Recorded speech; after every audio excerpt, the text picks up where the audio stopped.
2. Today, we'll understand how to structure our essay. By the end of the lesson, you'll have a clearer understanding of the 4-point Task 2 structure, and you'll understand exactly what you need to write in each of the 4 sections for our Task 2 structure. As it was a few lessons since we last saw this 4-point structure, let's take another look at it now. The best thing about using this outline for your Task 2 essay is that it can be used for any question type. It really is a very simple and flexible way to order your essay. So we begin with an introduction paragraph, and I'll be showing you exactly how to write that in the next part of this lesson. Then we have 2 supporting paragraphs where all your details and thinking are put. The final section is our conclusion, and this may or may not include your opinion. This depends on whether the question asks you to give your opinion. Now we'll look how you can write a really good introduction. So for any Task 2 essay, your opening introduction paragraph can be made of 3 sentences. And I have a formula that I'm going to show you so that you can always write effective introductions. Our first sentence will paraphrase the question that we have been given. Now, you may remember that paraphrasing is a really important skill, and that synonyms are a very important part of this skill. Use synonyms to rewrite the question in 1 sentence only. In our second sentence, we will plan our essay's viewpoint. Effectively, we will tell the reader or the examiner exactly what our essay believes or feels. It could be that your essay will purely discuss the advantages and disadvantages of a topic. Or it could be that the essay is agreeing or taking sides with a group of people's opinion. Whatever your essay's overall idea, we'll put that here.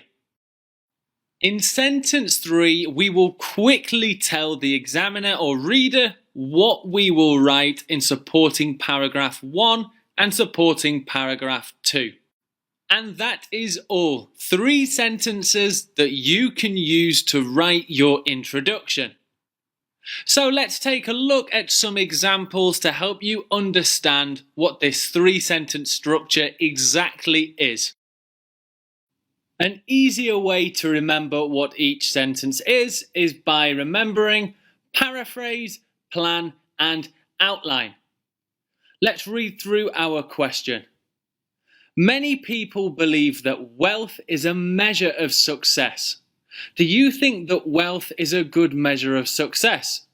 What do you think makes a successful person? Now, the first thing that we should identify is that this is a 2-part question. Obviously, we would do a plan and then we'd move on to writing our introduction.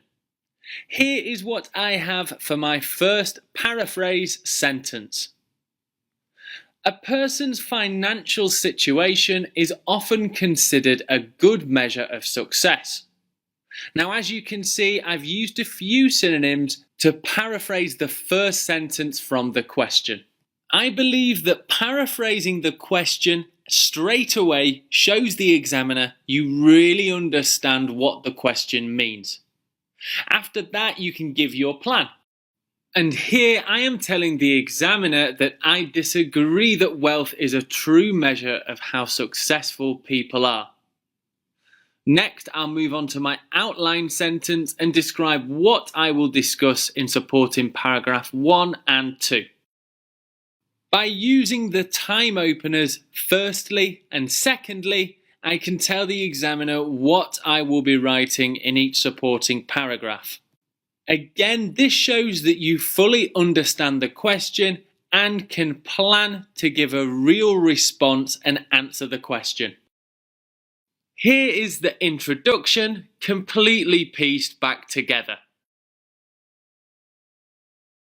A person's financial situation is often considered a good measure of success. This essay disagrees that wealth is a true measure for how successful people are. Firstly, this essay will give reasons for why wealth is not a good measure. And secondly, I will define what I believe a successful person is. And there you have it, the first example of your 3-sentence introduction. Before we move on to the supporting paragraphs, I think it would be helpful to take a look at another example of an introduction for a different question type. Let's move on to that now. In recent years, pre-prepared convenience foods have grown in popularity to suit people's fast-paced lifestyles. What are the advantages and disadvantages of this trend? Now, the first thing I can see is that this is an advantages and disadvantages question, and it doesn't ask me to give an opinion, so I know that I don't have to include that when I get to the conclusion. But we're on our introduction, so let's see my first sentence for the introduction. The last few years have seen a dramatic rise in the consumption of fast foods. Synonyms that I've used here are fast foods instead of convenience food. And instead of recent years, I said the last few years. I would say that that's pretty straightforward and simple paraphrasing, but really effective to introduce your essay. Let's see sentence 2. So here is my plan, or the overall idea of this essay. Simply, I just say that I'm going to explore the advantages and disadvantages of the fast food, speedy eating trend. And here is sentence 3. Firstly, I will discuss the negative impact that convenience foods can have. And secondly, I will discuss the positive impacts of fast foods. Quite straightforward, and I've also used synonyms to not repeat myself too often. And as well, notice that I've used those 2 time connectives, firstly and secondly. And here it is all pieced back together. The last few years have seen a dramatic rise in the consumption of fast foods. This essay will explore the advantages and disadvantages of this trend. Firstly, I will discuss the negative impact that convenience foods can have. And secondly, I will discuss the positive impacts of fast foods. So there it is again, your 3-sentence introduction. All you have to remember is to paraphrase, plan, and outline. Find some example questions for IELTS Writing Task 2 online and practice creating a few introductions for them. Before we move on, here is a quick quiz. In many developing or recently industrialized countries, air pollution and quality of drinking water is becoming a major issue. What measures could be taken to improve the situation? Pause the video and read through the 3 introduction sentences below the question. I want you to try and figure out which of these 3 sentences links with the 3-step introduction process of paraphrase, plan, and outline. Pause the video now and link the steps to the sentences. And here are your answers. I hope that you got that right and you're feeling fairly confident about writing introductions quickly and effectively. Let's move on to supporting paragraphs. Okay, I think now is a good time to share this master structure with you, and it covers all 5 questions. At first, it will be quite a lot to look at, but don't worry, I'll be talking you through it now.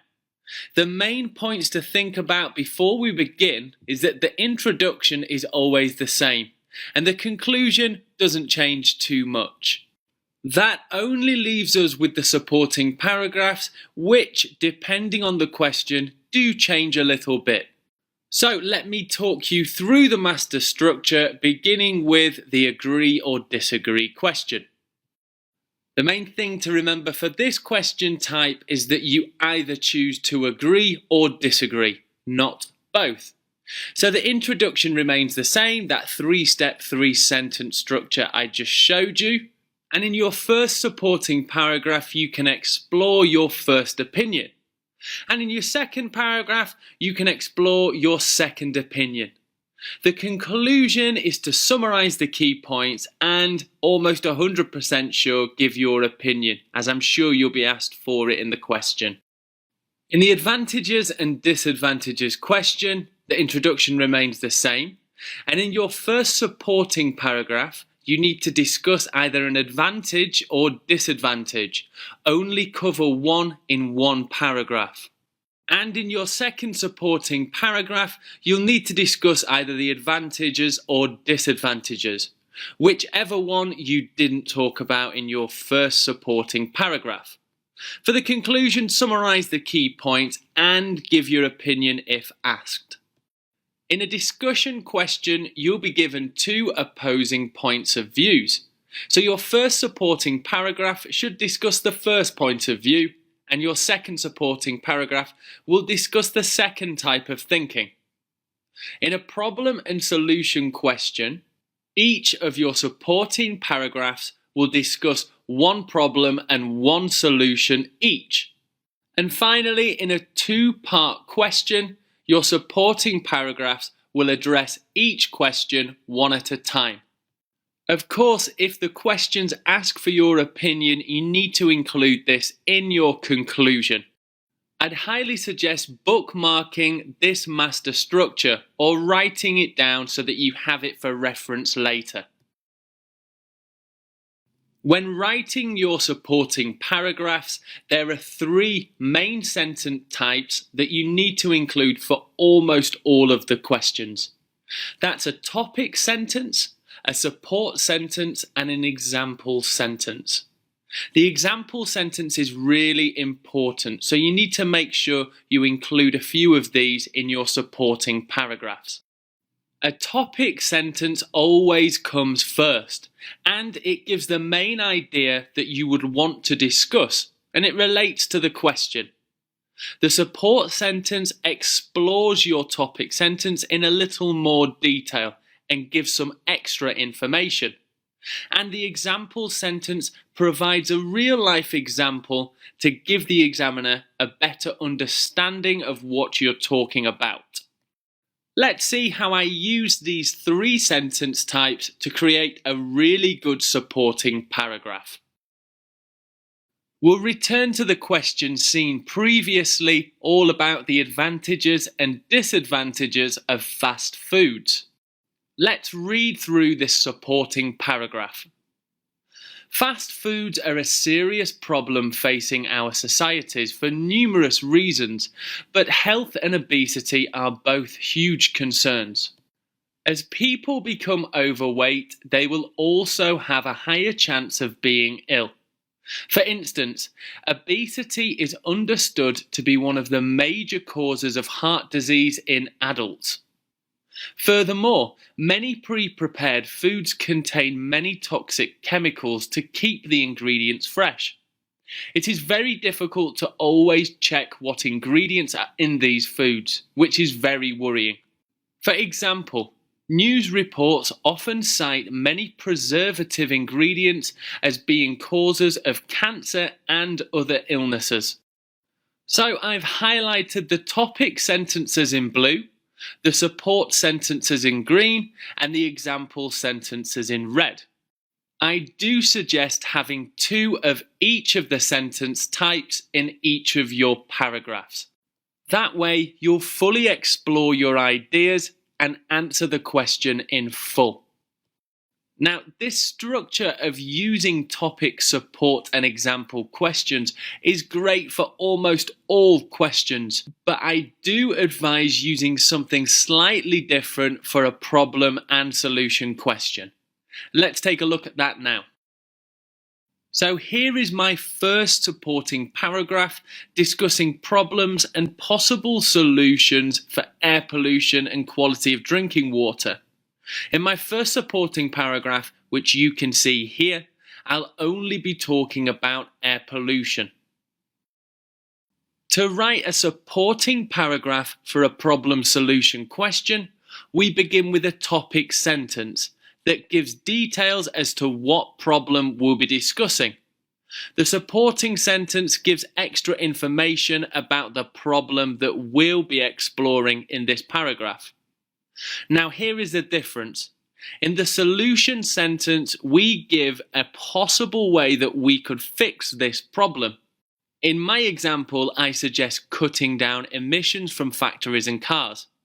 After the solution sentence comes a result, where we discuss the impact of the suggested changes made. So these two structures that I've just shown you will give you lots of support when it comes to writing supporting paragraphs. Do remember to always begin with a topic sentence. Now we'll move on to our final section, all about conclusions. The most important thing to remember about conclusions is that if you want to score band 6 or higher, which I'm sure you do, then your last paragraph must be a conclusion. Now, for pretty much every question, I like to teach conclusions in two different ways. Firstly, it's either with one sentence that simply summarizes and paraphrases the main parts of your essay. The second approach is with two sentences, one sentence to summarize and another sentence to give your opinion and state how you feel about the topic. Now, I did say that these two structures work for almost all questions. Again, problem and solution questions have a slightly different approach, and we'll look at that later. So the question here is, should you write one sentence or two? And that completely depends on if the question asks for your opinion. Take a look at these IELTS Task 2 questions and decide whether your conclusion should be one sentence or two. Pause the video and match them up now. Okay, here are your answers. For the first question, we can easily see that we are asked to give an opinion. Do you agree or disagree? In the second question, we aren't asked to give an opinion, but only to discuss both sides of the argument. And finally, for our last question, we are asked if we feel that the advantages outweigh the disadvantages. So we need to give an opinion there as well. Here are two examples of good conclusions. In red, we have the summary of the key points from our essay. And in blue, we have our opinion.